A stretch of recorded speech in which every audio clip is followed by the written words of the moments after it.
Hey Cougar fans, Carter Gledhill back on the Cougar Sports Network with another CUC Track Coaches Weekly. I'm joined by assistant coach Malachi Allgood after the team had two meets last week. We had one down in Bourbonnais. We also had one out in Georgia too. A couple of your athletes were out competing against some Division I talent. But let's keep it local to start off with.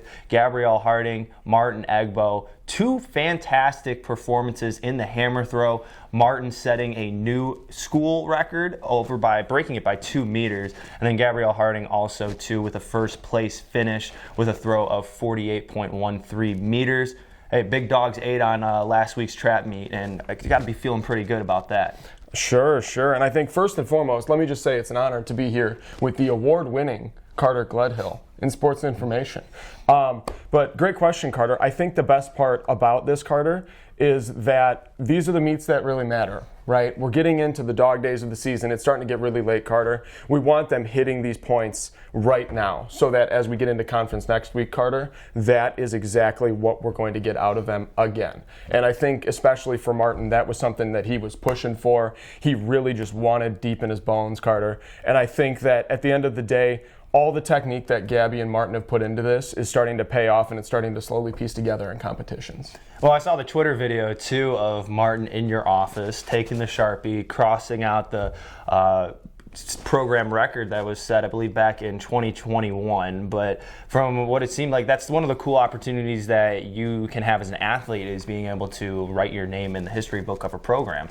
Absolutely, Carter. And that we're suckers for tradition over at our office, right? We kind of came up with the idea to start crossing out names and remarking it. We're going to have to reprint the record board at the end of the year because that's just what we're about at this point.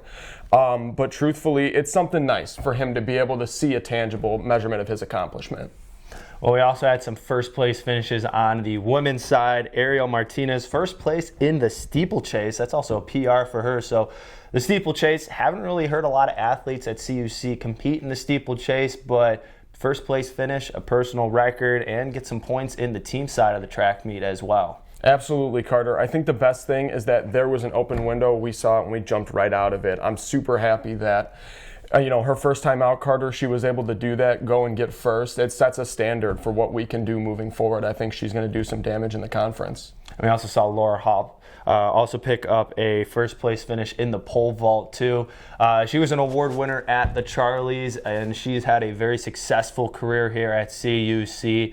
How does the coaching staff keep making sure that an athlete like Laura raises her standards and competes at a higher level than the previous week? Well, you see, Carter, a coach's job is really to just push the athlete beyond what their expectation of their ability is, Carter. At the end of the day, Laura is always going to perceive from inside that she can do this much, but truly she can do this much. And so really just making sure that we're continuing to challenge her day in and day out and show her that she can always be just a little bit better is what's getting us to the point where she's knocking down her own record almost every single weekend. Well, closing out this Coaches Weekly, talking about the athletes that went to Georgia Tech University. It was the national champions Kayla Armstrong and Simone Wilson. Kayla finishing 9th in the 400 meters, and then Simone finishing 12th in the 400-meter hurdles. There's a lot of Division I athletes that were competing at that meet. For two performers to go out to the meet, have the kind of excellence and success that they had against a Division I talent, what does that do for the program going forward, but also for those two athletes as they try to defend their title run? Carter, it shows grit. It shows bravado. It shows that we are them, right? We don't necessarily need to show up and, even against Division I talent, we're having a terrible time. It's more difficult. Those sorts of things don't trip us up, Carter. I think at the end of the day, it shows that there is a high quality of athlete, Carter, and the standard of athlete that we want in our program is exemplified in that. Well, the team gets ready to take on the University of North Florida meet as well as the other meet that's coming up at Elmhurst University.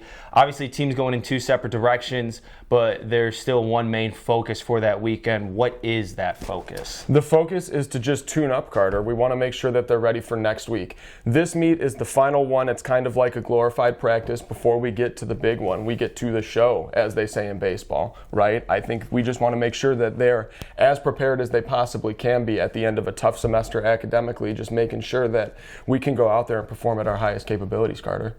Busy weekend for the Cougars, again at the University of North Florida and Elmhurst University. You can follow along with stats, roster schedules, and everything CUC track and field at cucougars.com.